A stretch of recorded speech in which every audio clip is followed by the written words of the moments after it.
bertanya, apakah mukjizat Rasulullah Sallallahu Alaihi Wasallam yang masih ada hingga saat ini?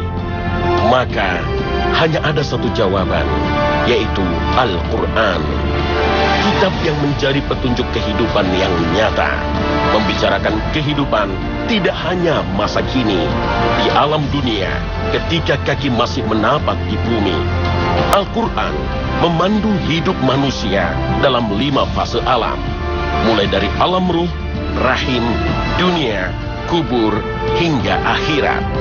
Kitabun anzalnahu ilaika mubarakun liyadabbaru ayatihi waliyatadhakkara ulul albab.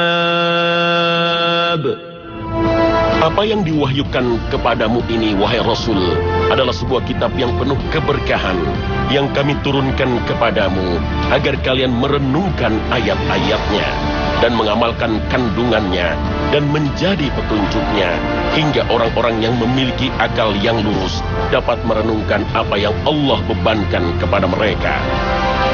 Inilah tafsir Al-Muyassar dari surah Shad ayat ke-29. Mengimani Al-Quran adalah bagian dari 6 rukun iman. Iman yang berarti yakin dan percaya terhadap seluruh kandungan dalam Al-Quran adalah perkara yang selayaknya didahulukan sebelum hati meyakini kebenaran nasihat dari orang tua dan percaya pada petuah dari guru. Al-Quran yang diturunkan dalam bahasa Arab bisa jadi kurang menancap dalam relung hati karena masalah tata bahasa. Maka tak salah kiranya jika mulai hari ini kita memulai langkah untuk mendalami makna dan menemukan hikmah atas ayat-ayat Al-Quran. Harapannya agar menjadi insan yang tak hanya hafal, tapi juga paham atas kandungan Al-Quran. Sesungguhnya orang yang paling bagus bacaan Al-Qurannya adalah orang yang apabila membacanya, kamu melihat dia benar-benar takut kepada Allah. Hadis riwayat Bukhari.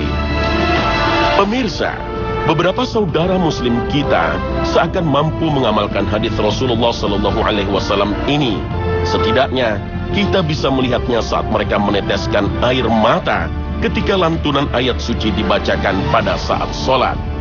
Maka Khazanah hari ini akan mencoba menggali makna beberapa ayat-ayat yang telah menggetarkan sebagian muslim atas betapa agung dan luasnya kuasa Allah.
Suasana sholat Isya di Masjid Haram ini begitu berbeda.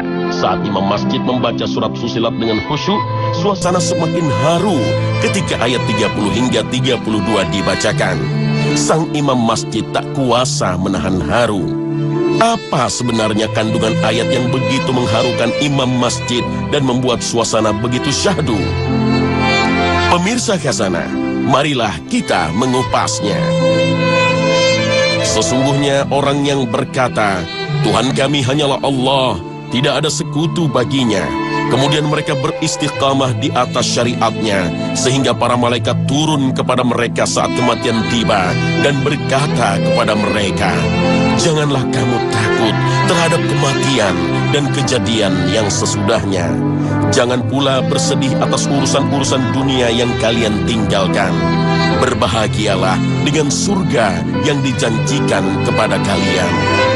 Para malaikat berkata kepada mereka, kami adalah pendukung-pendukung kalian dalam kehidupan dunia.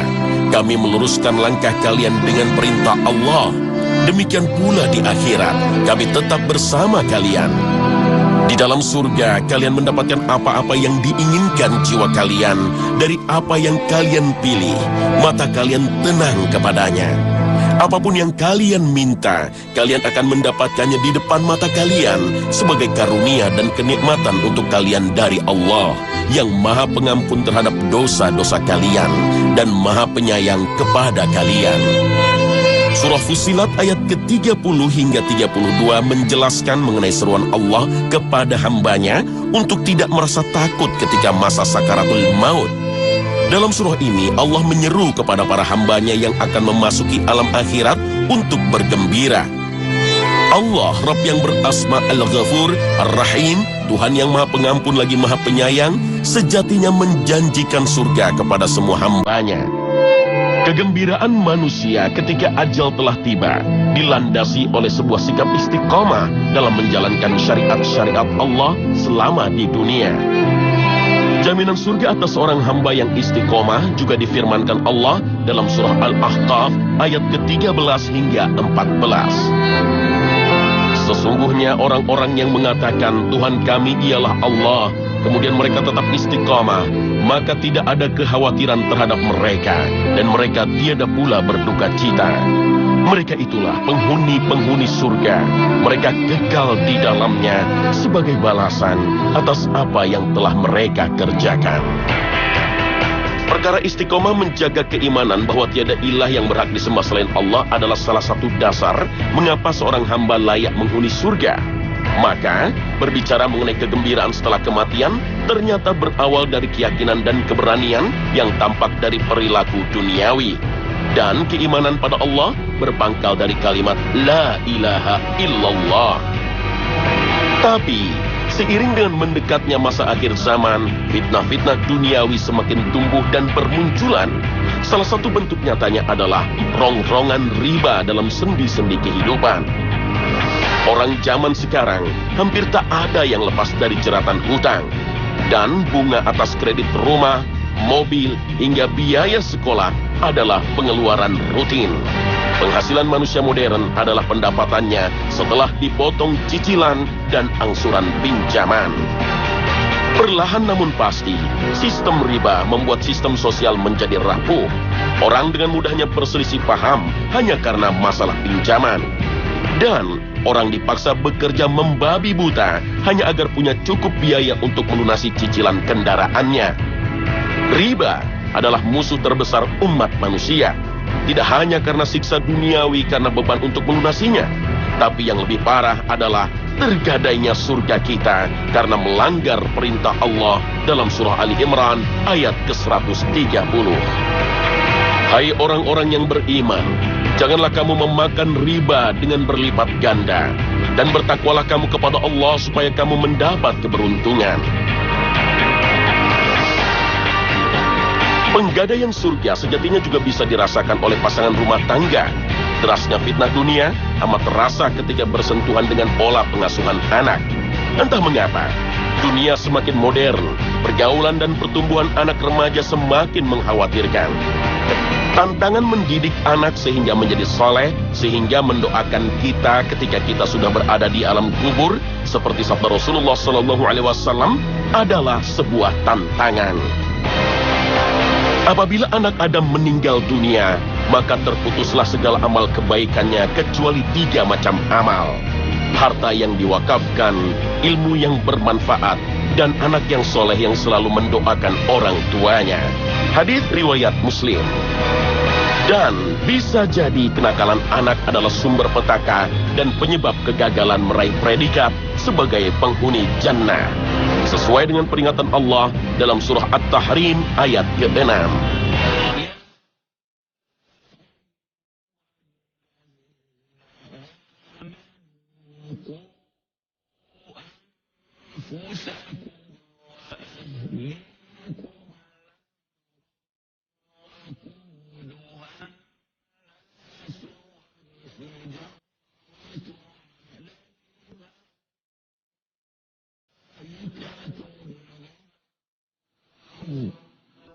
علي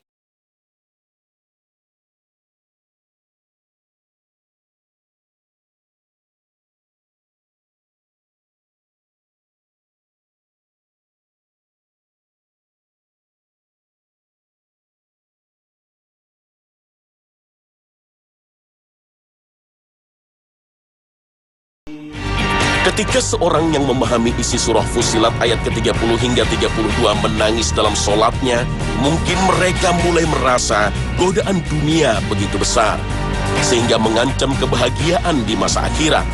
Mungkin mereka para jamaah solat Isya di Masjidil Haram di Senin malam itu menyadari betapa besarnya fitnah dunia yang mendera diri dan keluarganya.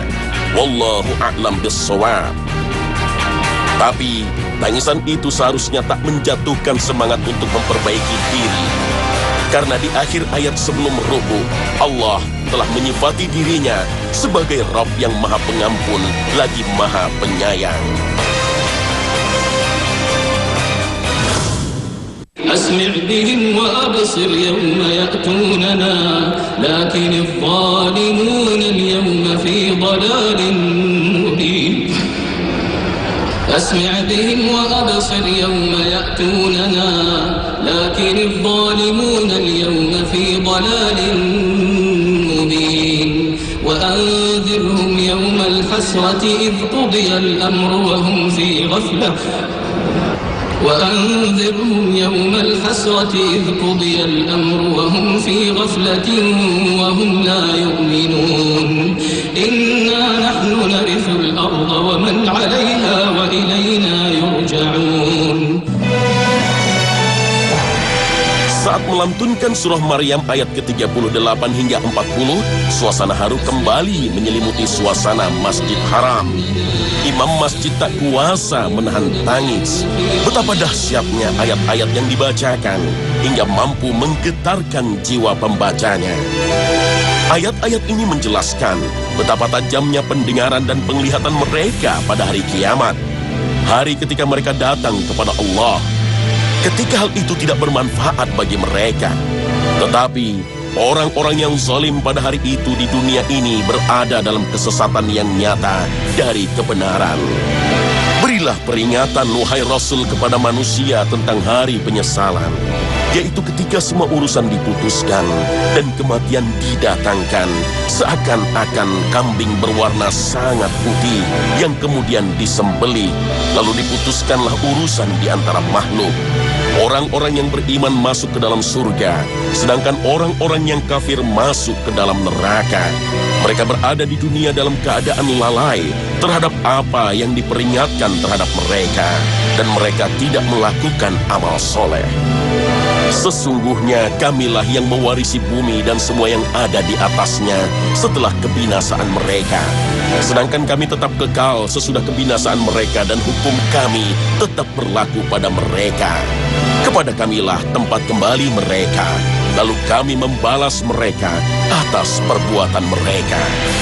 Salah satu inti yang dapat dipetik dari surah Maryam ayat ke-38 hingga 40 ini adalah dahsyatnya hari akhir. Hari akhir seakan menjadi sebuah pertengahan fase hidup bagi manusia, antara dunia yang fana dan akhirat yang kekal. Hari akhir di mana ada masa perhitungan mengakhiri masa dunia yang sementara. Dan berdasarkan keputusan Allah, di hari akhirlah manusia akan menjalani kehidupannya yang abadi, yaitu alam akhirat. Kita harusnya menyadari betapa menyedihkan dan tersiksanya orang-orang lalai, yaitu mereka yang tidak melakukan amal soleh ketika masih berstatus sebagai penghuni dunia. Manusia lalai itu adalah mereka yang membentangkan seluruh kehidupannya pada kehidupan duniawi. Padahal, bumi dan seluruh isinya adalah kepunyaan Allah.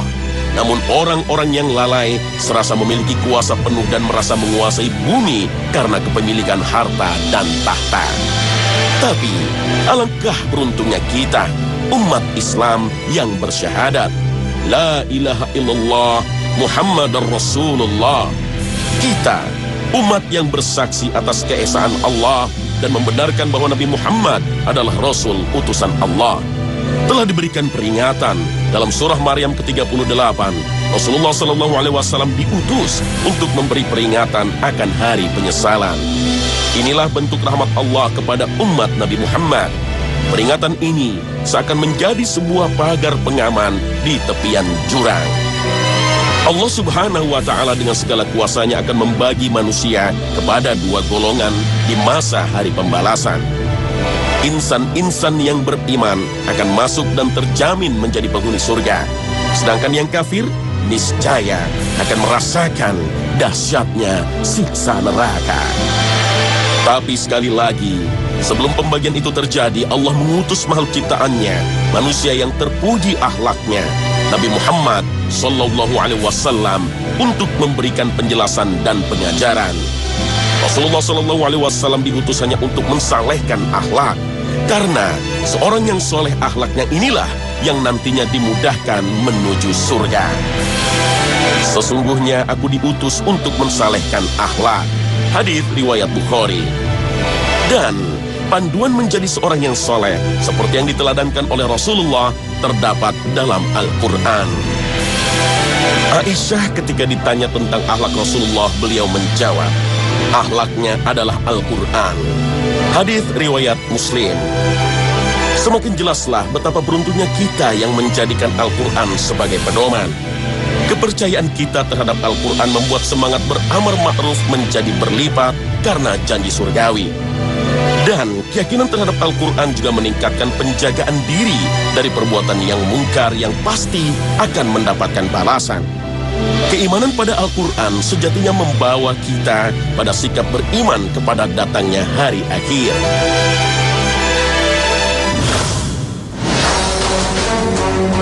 Rukun iman yang 6 itu sejatinya saling terkait. Iman kepada Allah pasti membawa keyakinan terhadap malaikat-malaikat Allah yang menurunkan kitab-kitab suci kepada para nabi dan rasul pilihannya.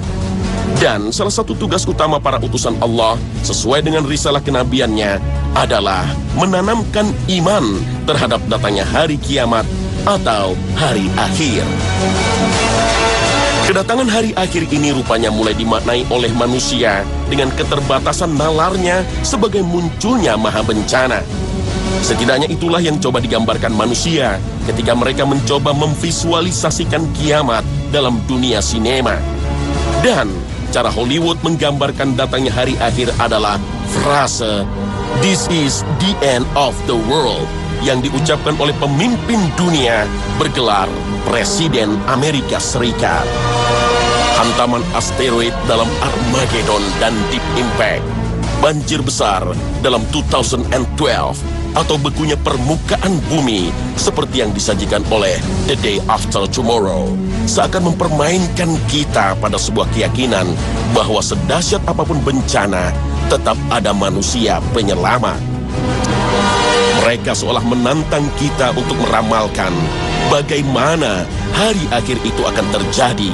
Dan mereka seolah berkata, beberapa jagoan bisa menyelamatkan kepunahan manusia dengan kecanggihan dan kemutakhiran teknologi. Tapi sikap kita jelas, iman kita mutlak, dan kepercayaan kita tak boleh goyah pada satu ketentuan Allah mengenai hari akhir. Seperti firman Allah dalam surah Al-Waqi'ah ayat pertama hingga ke-6. Apabila terjadi hari kiamat, tidak seorang pun dapat berdusta tentang kejadiannya. Kejadian itu merendahkan satu golongan dan meninggikan golongan yang lain. Apabila bumi digoncangkan sedahsyat-dahsyatnya dan gunung-gunung dihancur luluhkan seluruh-luluhnya, maka jadilah ia debu yang berterbangan. Kiamat itu pasti datang dan tiba-tiba. Karenanya manusia tak akan mampu merencanakan keselamatannya. Kiamat itu membuat gunung dan bumi menjadi debu yang berterbangan. Maka pasti tiada manusia yang selamat dan bertahan melaluinya. Film dengan garis cerita serupa mungkin akan terus diproduksi dan semakin tinggi realitasnya, meski itu fiksi belaka. Sehingga bukan tidak mungkin kita seolah menyelamatkan diri ketika kiamat tiba setelah mendapatkan inspirasi dari kisah fiksi. Keimanan terhadap hari akhir sejatinya bermuara pada satu perkara, yaitu persiapan kita untuk menghadapinya. Hari akhir tak dapat dihindarkan dan tak bisa dihindari. Hari hisab akan tiba dan kita pasti akan merasakan keadilan atasnya. Maka hikmah ayat-ayat mengenai kiamat adalah peningkatan semangat untuk mempersiapkan bekal terbaik menghadapi masa pembalasan. Sehingga kita bukanlah orang-orang yang lalai lagi menyesal. Persiapan terbaik menghadapi kiamat tidaklah mungkin tercapai ketika diri ini masih menjadikan dunia dan seluruh isinya sebagai target pencapaian. Mari kita bersama-sama memahami bahwa menjadi pria dewasa yang bekerja adalah untuk menjemput rezeki yang telah disediakan oleh Allah. Pekerjaan seharusnya tak menyita seluruh waktu untuk mengumpulkan materi sehingga melupakan agenda utama untuk berdoa dan beribadah. Seorang ayah harusnya paham bahwa tugas utama seorang kepala keluarga adalah menafkahi keluarganya dengan harta yang halal. Bukannya malah terjebak menghantam larangan-larangan syariah hanya untuk membeli rumah, mobil, dan menyantap hidangan mewah. Bagi seorang wanita semestinya menempatkan posisinya sesuai sunnah Allah atas dirinya, bahwa kewajiban ibu yang utama adalah menjadi sekolah pertama bagi putra-putrinya untuk mengenal Allah dan agamanya. Tak sekedar memilihkan sekolah terbaik demi mengejar kemampuan akademis, bahasa asing, dan keterampilan berkesenian. Prinsip meyakini datangnya hari akhir sejatinya hanya akan menjadikan seluruh perkara duniawi sebagai perantara. Usia, harta, tahta, hingga keluarga sejatinya dititipkan oleh Allah agar kita mengelolanya sesuai kaidah syariah. Karena hanya yang syar'i sajalah yang tergolong amalan soleh yang menjadi bekal utama ketika menyongsong hari akhir dan pembalasan. Dan tiadalah kehidupan dunia ini melainkan senda gurau dan main-main. Dan sesungguhnya akhirat itulah yang sebenarnya kehidupan kalau mereka mengetahui. Al-Quran Surah Al-Ankabut ayat ke-64. Ketika kita menyaksikan imam terseduh saat membacakan surah Maryam ayat ke-38 hingga 40 dalam sholatnya, mungkin inilah cara Allah mengingatkan kita untuk meningkatkan amalan soleh demi meraih predikat insan yang berhak lepas dari siksa neraka. Wallahu a'lam bis-shawab.